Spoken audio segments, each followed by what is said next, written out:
mesdames, bonsoir messieurs.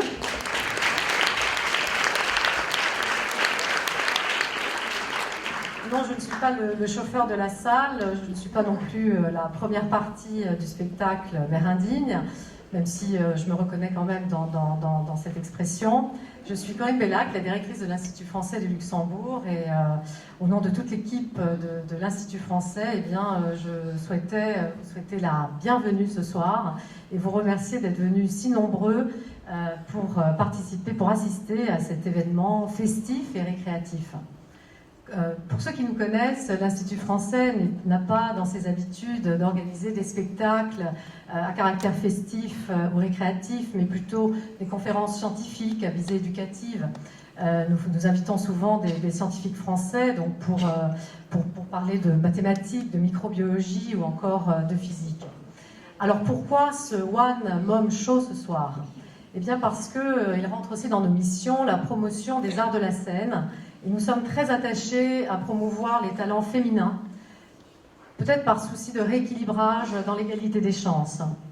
Également, à la veille des fêtes de fin d'année, il nous a semblé donc une bonne idée de nous rassembler pour un moment festif et récréatif, pour ensemble avoir de bonnes crises j'allais dire de foi, mais je ne vous la ferai pas, je ne suis pas drôle par nature, non, de bonnes crises de rire et beaucoup de fou rire.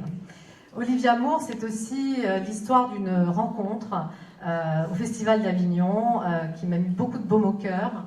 J'avais accompagné donc deux lauréates luxembourgeoises, deux jeunes qui avaient donc remporté le concours des meilleurs élèves de français au festival. Et à cette occasion, j'en ai profité pour découvrir un peu les nouvelles pépites de la scène du off. Et là, j'ai été conquise par le talent, la pétillance d'Olivia Moore, incarnée par une femme sensible, énergique et qui respire la joie de vivre. Depuis lors, et vous êtes très nombreux, donc vous le savez, elle remporte un succès retentissant. Elle remplit toutes les salles à Montréal, à Paris, en Suisse. Et d'ailleurs, vous pourrez conseiller à vos amis d'aller la voir aussi si vous le souhaitez à Paris, puisqu'elle sera encore au Sentier des Halles jusqu'au 31 décembre. Également, je vous invite à liker sa page Facebook, Truc de Mère indigne. Elle est suivie par plus de 15 000 fans. À son palmarès, elle a quand même plus de 200 représentations et 12 festivals d'humour. Alors, une mère indigne, c'est une mère qui fait tout ce qu'elle peut, mais qui a aussi le droit de râler et qui a aussi dit souvent tout haut ce que les autres pensent tout bas. Vous vous reconnaîtrez certainement donc dans ce personnage auquel on peut aisément s'identifier. Olivia déculpabilise, elle retire la pression, elle lève le voile des faux semblants.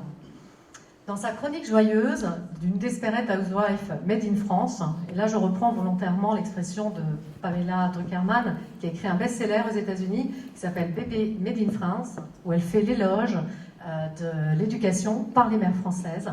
Eh bien, dans son spectacle, Olivia use et abuse du second degré. Et par le rire, elle guérit ce qui nous blesse, ce qui nous agace, ce qui nous angoisse. Alors oui, bien sûr, je me disais bien que j'allais avoir un trou à un moment donné. Ça va revenir. Je voudrais aussi vous dire... Ah non, voilà, ça me revient, excusez-moi. Donc son humour est épatant, il est épatant, il est drôle, mais il est jamais blessant, jamais méchant. Et comme disait Pierre Desproges, on peut rire de tout, mais pas avec n'importe qui. Alors j'espère que ce soir, tout comme moi je l'ai été, vous serez tous séduits par son intelligence et son humour décomplexé et déculpabilisé. Avant de terminer, je voudrais saluer la présence ce soir de l'ambassadeur de France, Guy Guelda, aussi de ses conseillers et de tous les conseillers consulaires qui nous font l'honneur d'être là. Également, je voudrais remercier nos partenaires. Tout d'abord, la société de production, Demain c'est Relâche, Nebenster, qui nous accueille ce soir, en particulier, donc je remercie Florence et Ricardo, également Radio Ara et Radio 100.7. Et je souhaite aussi rendre hommage à deux femmes de qualité. Alors une femme de culture, une femme d'expérience, Françoise Pirovalli, qui je sais qui est parmi nous ce soir, pour son soutien donc immédiat à ce projet. Et également alors une jeune femme de la génération Y, comme on dit, Laetitia Masson, qui est notre cadette à l'Institut français et qui donc a magistralement orchestré la réalisation de ce spectacle. Voilà, je vous souhaite à tous une excellente soirée et je vous demande de faire un triomphe à Olivia Moore pour sa première au Grand-Duché du Luxembourg. Merci beaucoup. Regardez, je vais vous raconter une jolie histoire et si vous m'écoutez jusqu'au bout, maman rachètera du Nutella. Karite, karite, tamaue! Kawate, kawate, kaora, kaora! Tanaite tangata puru uru! Nana ite kimai pa kafetitera! Ah, upare, ah, upare, ah, upare, upare, fetitera!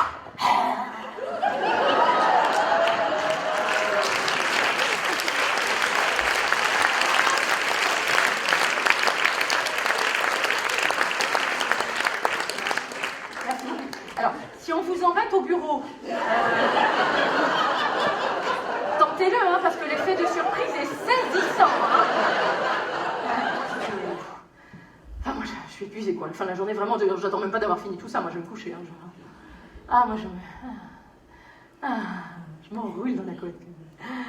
Et je rêve. Je rêve que je pars en vacances. Mais en mode chaussette. Toute seule et définitivement.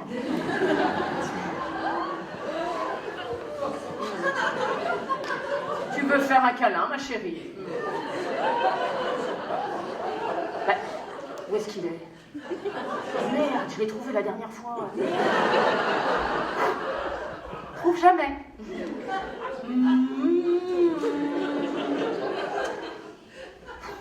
Moi, ça fait un petit moment que j'appelle plus ça faire un câlin. Hein. Non, moi j'appelle ça faire rugir le baby cook, ça va. Ne vous vexez pas, on sait très bien que vous n'êtes pas comme ça. Hein. Non, puis, le seriez-vous honnêtement? On pourrait pas vous en vouloir, hein, vraiment. Mais non, on vous en veut pas de penser qu'à ça, hein, mesdames. Non mais allez-y, simulez, on sait toutes que ça ira plus vite. Allez.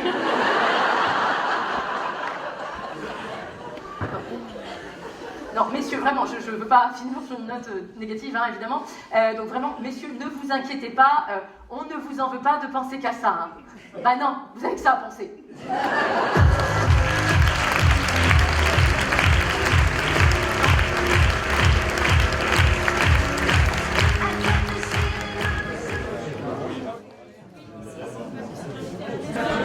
Le meilleur des ressentis, c'était une salle qui était hyper enthousiaste, présente dès les premières blagues, donc il n'y a pas mieux quand on est humoriste parce qu'évidemment le rire encourage et finalement quand on est sur scène, la réaction du public vous porte. Donc quand le public est bon, l'artiste est bon. C'est quand même... voilà. Moi j'adorerais revenir, évidemment. Enfin, si l'occasion se présente, je reviendrai avec plaisir parce que vraiment c'était j'ai passé un excellent moment. En plus, l'abbaye est un endroit superbe. On y est très bien reçu. Les techniciens sont adorables, enfin, et professionnels. Donc ça, c'est... Non, vraiment, moi, j'ai passé un moment exceptionnel. Voilà, là, je suis logée en plus à la résidence de l'ambassadeur. C'est très chic. Il n'y a pas beaucoup de mes camarades humoristes qui peuvent s'en vanter. Donc, est-ce que c'est la vraie vie ou pas? C'est ça. Alors, ça dépend si mes enfants vont voir ce reportage. S'ils le voient, pas du tout. Les enfants, c'est maman a lu des blogs.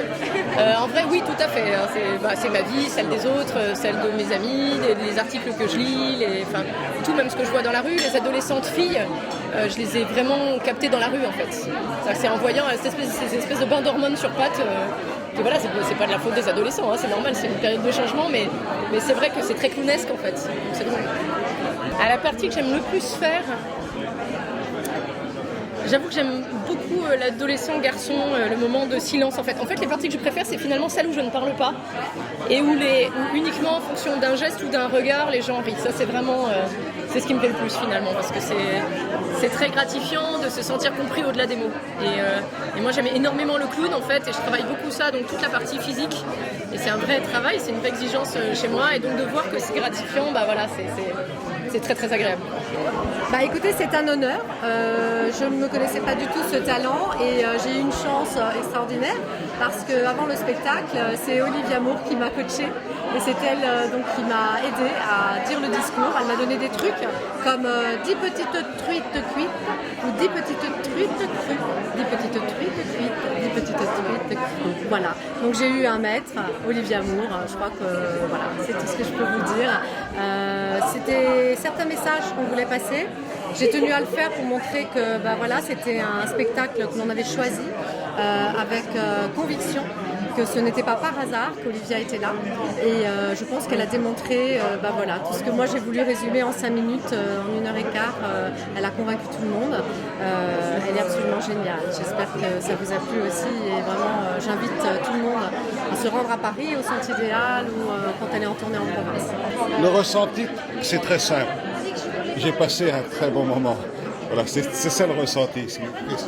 Qu'est-ce qu'on perçoit, comment on le ressent et comment on le vit, si vous voulez. Bon, alors bien évidemment, il y a dans les textes, il y a une percussion verbale volontaire de la part de cette artiste, mais cette percussion verbale, si vous voulez, n'est pas agressive, elle est tout simplement réaliste. Et elle est réaliste en plus au niveau physique, c'est-à-dire qu'il y a le côté verbal, donc ce qu'elle dit, mais également le côté assimilation physique. En d'autres termes, elle vit ce qu'elle dit. Donc les mots, si vous voulez, ne sont pas simplement des mots simples, ce sont des mots qui sont également dans le cadre de la vie, de l'évolution. Et ça, c'est très important. Et donc, elle réussit très bien ce message. Pour moi, c'est une très belle découverte. Très belle découverte, pour moi, c'est vraiment une découverte vraiment super sympa. Parce que ce que j'aime, en fait, c'est qu'elle va vraiment au bout de son message. Parce que le problème, je trouve, pour les humoristes féminines, c'est que dès qu'ils parlent un peu de choses sexuelles ou un peu de choses un peu trash, c'est souvent considéré tout de suite comme étant vulgaire. Mais là, comme elle assume à 200% et qu'il y a un réel message derrière, ça passe tout à fait bien. Et je trouve qu'avec ça, elle franchit un cap dans l'humour féminin. Et donc c'est ça que j'ai vraiment D'accord. apprécié. J'ai beaucoup aussi aimé le côté un peu de tout, c'est-à-dire le côté femme, mais aussi le côté homme.